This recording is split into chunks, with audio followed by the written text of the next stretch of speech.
Well, Bob here, just kind of looking to the straight 6 292. It's inside my Stepvan. Hopefully be getting pulled out here before long. What I have, got my small block Chevy, getting close to being done, putting it back together. Got a few things I got to do. I'm adding a timing mark here, so I don't mind the ding. I had to put that there while I was doing everything, trying to locate the top dead center, the piston, everything. I got a bracket coming that's going to come over and cover all this, and it's going to be what I use on my harmonic balancer, my timing. Bought some of these Howard's Cam roller lifters. These are going to go in here, like yay. And I believe Howard's Cam is one of the better ones out there. There's a few excellent brands. I've not heard anything bad about Howard's Cam's style. And I do have a Howard's Cam roller lifter retrofit upgrade in here, as you can see down there. And I've got the oil pump welded in place. There's a, I don't know if you can see the weld on there. Yeah, there's a weld right there for the gap for the oil pan. Everything's ready to go on that. Cylinder heads are ready to get put back on. What I need to do, I'm going to put some locator pins back in this right here for my cylinder heads as I kind of mark things out how I want to lay them out. You don't need to have the dowel pins on here to locate your cylinder heads, but it doesn't hurt them if you're going to hold the gasket, because I also have a situation where I need to use some of these push rod guides. So I'm going to probably pull the heads off a couple of times while I do that. So I'm just going to put the dowel pins in here. And I don't know, they actually, it's like a 0.31 dimension by 1/2 inch, which is about 5/16, but 5/16 is 0.3125. So what I had, I grabbed a few, and 5/16 is too tight. It might fit in there if I tapped it in a little bit, but I'd want to put it in yet. And I also got spring pins or roll pins if I want to do that instead. But it is a jacket that goes into the water jacket. It's a port. And so I think what I want to do is go on ahead, and as you can see, there is a reason for that. That's that one right there. It does, you do want your water to flow through, or your alcohol to flow through. So I'm going to go ahead and put the pins on there, or I might do the roll pins. I haven't decided yet. And I need to clean up my old oil pan. I'm going to reuse the old one because my understanding is I had to go to a heavier duty timing cover, because with the roller lifters, I guess it pushes the cam forward more, and I had to put a a cam button in here, and it has to have so much clearance for the cam to move back and forth. But they require a heavy duty timing cover, so I had to do that. That's a different timing cover than my original. And so I also bought a couple transmissions. I know these are both good. I don't have the filler tube in either one of them, and there's the electric neutral safety switch part is off of that one. So I'm going to get a 4-speed shifter. So it's going to be automatic, hopefully when I'm done. Currently what's in there right now, let me turn on the light here.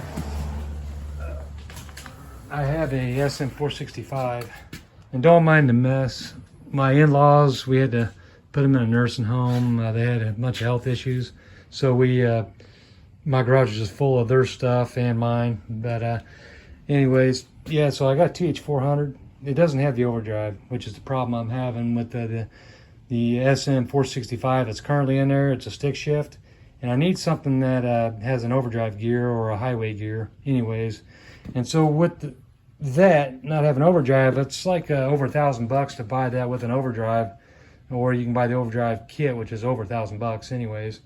I bought this and that one. That's a 4L80E, which is basically a TH400, but with the overdrive gear, and it's also mostly electric. On the, it's hydraulic, of course, but it's controlled by electric shift. So I need to, and of course the speedometer. You got your speed sensors in there. So I'm gonna probably do that one there, because I want that 4th gear overdrive.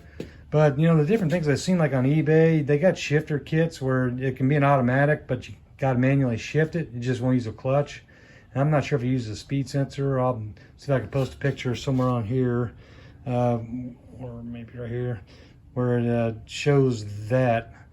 And it's just a plug-in situation, you know, a plug-in harness that allows you to have your neutral and your reverse, you know, your neutral safety switch and your reverse lights and all that. But it ties into the neutral safety switch. And so I haven't really messed with it that much. I'll probably sell the TH400. But you know, I've got the output shaft for this, oh, what do you call it, the drive shaft piece. I got the whole drive shaft actually came out of this, and the torque converter. And so I'm gonna have to figure that one out.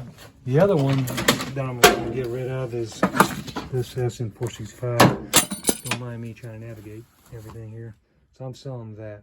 And that came with my straight 6 that is in the vehicle right now. I just didn't use this one because it didn't have the e-brake on the rear end of it, which is what I really needed on my old one. The old SM465 has an e-brake built into the transmission. So that's kind of where I'm at with my rebuild. As you can see, the cylinder heads, I got the heavy duty springs because the new roller lifters require heavier spring pressure. They don't have the studs in them yet. So I'm gonna have to put the studs in. Let's see here, and it'll require the lifter guides. I got a mess here. Anyways, and I got new head bolts for everything. I just kind of throwing stuff together here. Yeah, I don't know what I got here. Junk. Yeah. Here's your Howard's cam push rods. Designed for this retrofit.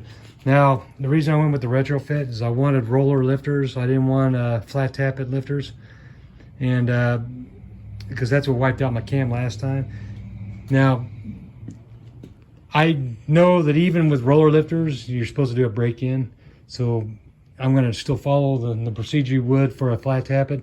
Some people say you don't need to do a break-in. That's the one thing that's the beauty of the roller lifters is you don't need to do a break-in, but I believe you do, and I think the experts I've seen suggest you do a break-in anyways. It's not going to hurt it. As long as you know you got good oil pressure, you can do a break-in period. Well, they say 2,000 RPM, you know, for 20-30 minutes, and you know, check your oil pressures, you know, your antifreeze, and then after that, then you dump it. And what I bought was some of this pin grade break-in oil. And so once you dump that, then you go to your other oil, which will be conventional. For this, will be conventional. I'm not going to go to synthetic.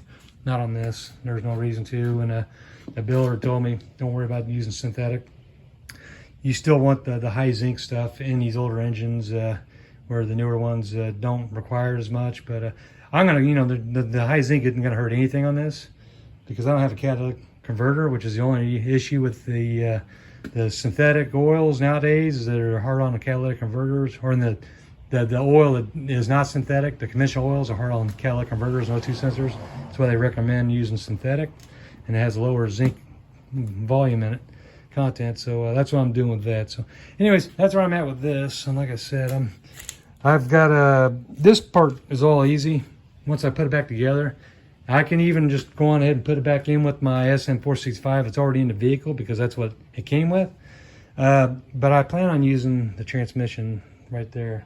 It's the 4L80E or the TH400, which I don't think I'm going to use the TH400, but I could. It'll be no better situation than my SM465 because right now with my Stepvan, it's already a brick on wheels hitting against the wind. So when I'm going 60 miles per hour, my RPMs are screaming about 3,000 to 3,500 RPM, and I want a lower RPM range for that. So my son Pat. But so that's the plan with that. That's why I want to go with a different transmission. I just need that overdrive gear so I can hit the highway speeds with that. So with that, I guess I'll get off here. I'll keep you updated on where I get with getting this put back together. All right, thanks for watching. Bye-bye.